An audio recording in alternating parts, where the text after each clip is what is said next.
Close your eyes and imagine.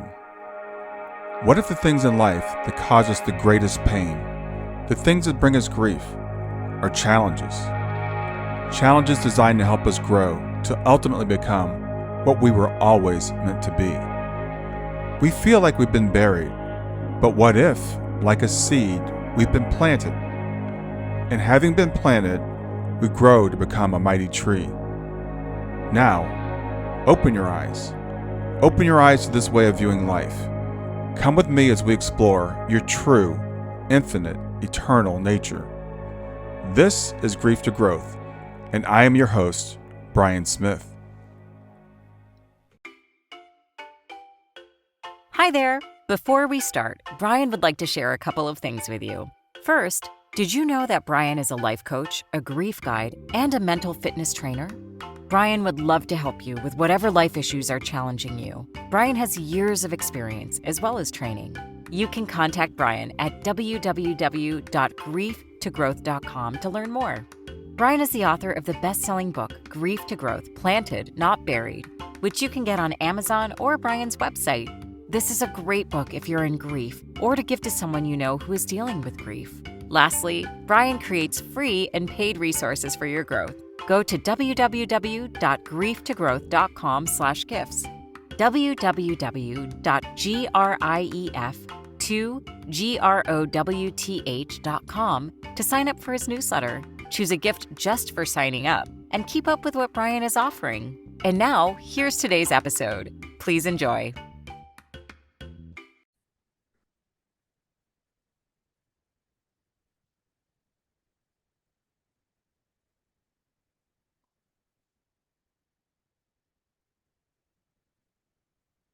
(2,761 days ago.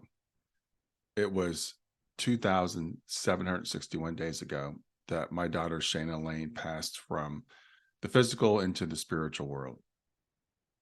Friday the 13th, January 13th, 2023, was Shayna's 23rd birthday. Now, birthdays are really interesting after someone passes from the physical into the spiritual, because birthdays are really celebrations of trips around the sun and survival of those trips. So, how do we deal with birthdays after someone is no longer here on the physical plane? So, that's the subject of this talk. Hi, I'm Brian Smith. I am the founder of Grief to Growth. I am a grief guide and a mental fitness trainer, and I help people who have suffered tragedy in their life to get over the fear and the anger and the grief and the anguish and all the things that come with it, and find joy again in their lives through a program that I've developed. And I try to help people in any way that I can. So I want to talk today about Shayna and my experience with her and my experience since she passed. As I said, birthdays are always a really interesting time now. Coming up before the birthday, we have a very busy season, like everybody does in this time of year. But my wife and I, our anniversary is in November. My other daughter's birthday is in November. Then we got Thanksgiving. We've got Christmas, of course. We've got New Year's, and then we've got Shayna's birthday. And Shayna loved birthday celebrations. She was all about celebrations, and she especially liked that day when she was the center of attention.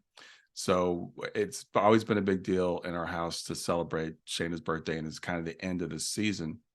And right before the birthday comes up now, people will start to reach out to me. In fact, this year, the first person to reach out to me happened to be in New Zealand. So it was the 13th there before it was here. And he sent me a message on Facebook and said they were celebrating Shayna and wanted to let me know that they were thinking about me. And I got greetings from people literally around the world celebrating my daughter's birthday. So I know Shayna is really happy with that. But there's this bittersweet aspect of it, because even though I feel like Shayna is here with me in spirit, she's not here with me physically. So the birthday, as usual, started out for me in tears. We missing her. Even 8 years since her passing, I still miss her physically every day. So I get up in the morning, and the first thing I do is I take a long walk. I walk for about 6 miles every morning. And typically I'll listen to a podcast or listen to a book or something. And I happened to be listening to a book by a guy named Christian Sundberg. And the book is called A Walk in the Physical, which I love this book, because it really reinforces for me the way that I view our lives here as a very temporary experience. We are spiritual beings having a human experience. I look at it as like being participants in a video game, being avatars in a dream. There are a lot of analogies that I use, but this is not the ultimate reality. And keeping that in mind is what actually keeps me sane and keeps me moving forward.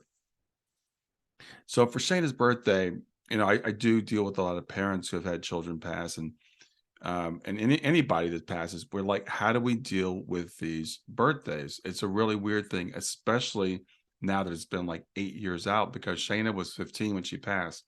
And a lot of times people will talk about their children as being forever 15 or forever whatever age it was. And I do find myself thinking that sometimes, but also she would be 23. She'd be a full grown adult at this point. Hopefully, she would have graduated from college. And so I think about that. And again, going back to what I said at the beginning, when we celebrate birthdays, it's kind of like that survival that we celebrate, the fact that we made another trip around the sun. What does it mean when someone hasn't made another trip around the sun with us? So we decided to do for Shayna's birthday is we really lean into it. We really embrace it. We typically it is in the winter, and I'm a hermit most of the time anyway. I'm especially a hermit in the winter. I don't like going out. So what we did this time is we ordered pizza, brought it in, and we had pizza and cake. Shayna loved pizza. She loved sweets. I ran over to Kroger, picked up a tuxedo cake. My daughter Kayla, my grown daughter Kayla, who's 26 now, came over. We had pizza and cake to celebrate Shayna, and we decided to watch a movie. But the day of her birthday, there was some couple interesting signs, a couple interesting synchronicities. So the first one was I was actually recording a guided meditation. I recorded this meditation years ago as far as the audio, and I was laying some video down over top of it. So I'm sitting there working with my editing software, and I'm laying down the video. And I just happened to think about my friend Alvin, who actually did the soundtrack for the meditation and did the sound effects and the music. And right as I thought about Alvin, I was sitting at my desk, and I get a message from Alvin saying, I forgot what it was, but he sent me a text right as I was thinking about him. So I thought that was an interesting, synchronicity, because we don't talk that often, and he only sends me texts every several months. And then, like I said, Kayla came over. We're watching a movie. We decided to watch the movie Palmer. And Palmer is a great movie with Justin Timberlake. It's about this little boy named Sam. And in the movie, Sam reminds me a lot of Shayna. He just like marches to the beat of his own drummer. He wears whatever clothes he wants to wear. He's a very sensitive boy, I would say. Some people would say he's feminine. He likes like this pretty princess stuff. He likes to dress up in princess costumes, but he reminded me a lot of Kayla in a lot of ways. And there's one scene in the movie that really reminded me of Kayla. And the principal is talking to Sam, and he's asking some questions about Palmer. And it's a really uncomfortable scene because you don't know what Sam is going to say. You think he's going to say the wrong thing. And Sam gets this really weird look on his face. And the principal looks at him and goes, "Sam, it's okay. You can tell me anything." And Sam looks right up to the principal and says, "Your breath smells really bad." And that reminds me of a time when Shayna was young. She was about 4 years old. She was sitting on my sister-in-law's lap. My sister-in-law was talking with Shayna, telling her story or whatever it was. And Shayna says pretty much the same thing to her. "You need some gum. Your breath smells really bad." There's another scene in the movie where Sam steals a snow globe from a little girl. And that reminded us of Shayna also, because Shayna loves snow globes and she would collect them from all over the world. So those are little synchronicities, little Easter eggs, I call them. They're like in video games, they call them Easter eggs, hidden things, God winks, some people call them, that happened on Shayna's birthday. And those things always seem to come up on Shayna's birthday or important days like that.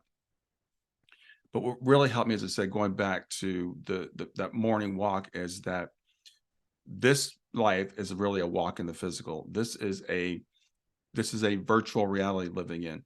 This experience that we're experiencing is very real. I always hesitate when people say it's not real. It is real. The emotions that we feel are real. The pain that we feel is real. But what it's not is it's not permanent, and it's not the ultimate reality. Everything here is fleeting, and everything here exists within a larger conscious reality, which is the ultimate reality of where we all come from and who we all are. And the truth is, no matter what pain we're going through, no matter what frustration we're going through, at some level, at our soul level, at our higher self level, we're always happy, healthy, and whole. And I know that my daughter Shayna is back home, and she's happy, healthy, and whole.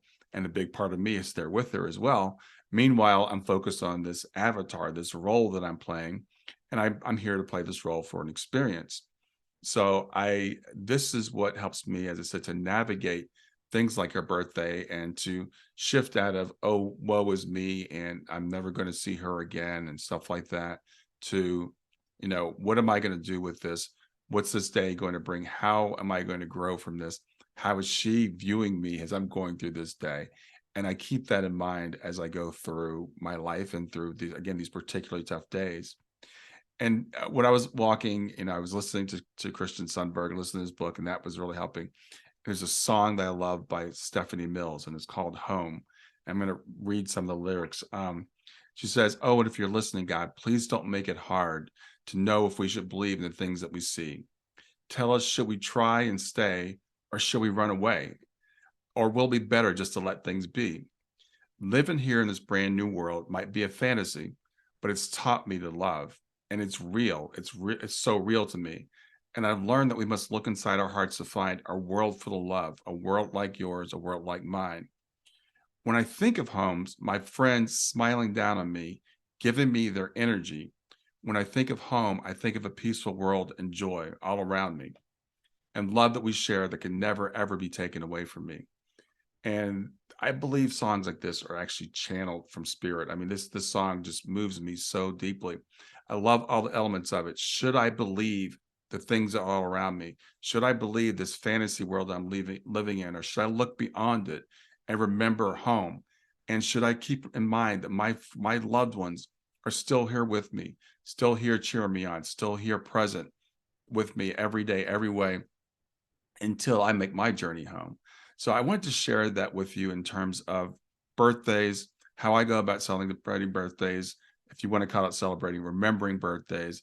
I'm so thankful, so happy for my time together with Shayna. And when I mark these milestones, I'm really proud of myself for having made it as far as I have. So I hope you find this helpful, and enjoy the rest of your day.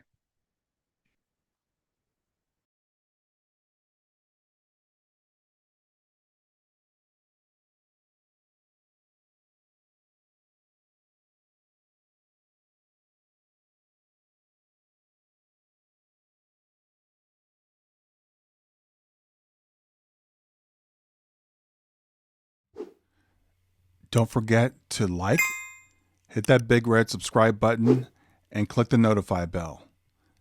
Thanks for being here.